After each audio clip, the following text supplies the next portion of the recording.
السعودي للبارا هو أول منتخب تقريبا يتم تشكيله في فئة البارا. كنا حريصين جدا الاستفادة من الخبرات الموجودة في اتحاد التايكوندو المصري، لذلك تم اختيار مصر أنه يكون معسكر استعدادا إن شاء الله لبطولة العالم البارا، والحمد لله رب العالمين.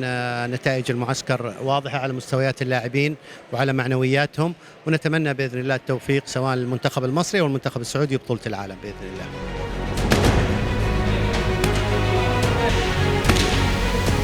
طبعا الاستفادة طبيعي، طبعا الاستفادة انت لما تحتك مع منتخب لديه الخبرة، منتخب لديه الامكانيات، مستواه الفني العالي، طبيعي لاعبين جدد استفادوا كثير. انا يمكن لما تكلمت معاهم وكنت بسألهم قالوا لي يعني استفدنا كثير في هذا المعسكر، رغم انه المدة ما كانت يعني المدة طويلة، ولكن الحمد لله يعني الجانب المصري لاتحاد تايكوندو المصري كان متعاون وكان متساعد، وفر جميع الإمكانيات للمنتخب السعودي للبارا.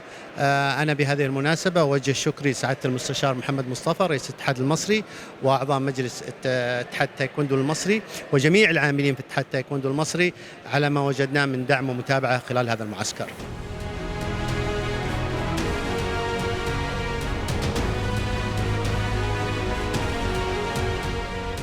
طبعا المستشار محمد مصطفى حقيقة يعني من خيرة الرجال خلقا وعملا. هو طبعا نائب رئيس الاتحاد العربي للتايكوندو. علاقتي فيه هي علاقة أخوة وعلاقة زمالة، وعلاقة الهدف منها خدمة الوطن العربي بشكل عام. أتمنى له التوفيق، وأتمنى للاتحاد المصري جميعا التوفيق.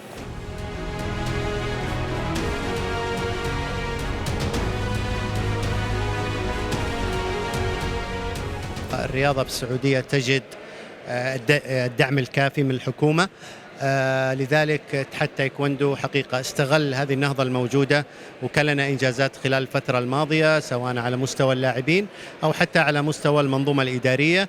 صحيح الاتحاد السعودي للتايكوندو تم اختياره في حفل الجالا دينر اللي يقيمه الاتحاد الدولي بشكل سنوي كأفضل اتحادات العالم. أيضا على المستوى الفردي كان لنا إنجاز قد يكون إنجاز تاريخي، كون الرياضة النسائية بدأت عندنا متأخرة جدا بإحراز اللاعبة دنيا أبو طالب برونزية العالم.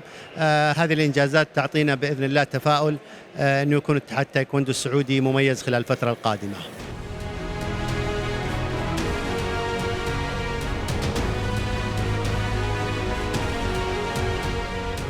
كعادة حقيقة معالي الوزير أشرف صبحي متابعة كل صغيرة وكبيرة، الحقيقة أكرمني باتصاله ويعني كان حريص جدا على متابعة المنتخب السعودي خلال المعسكر.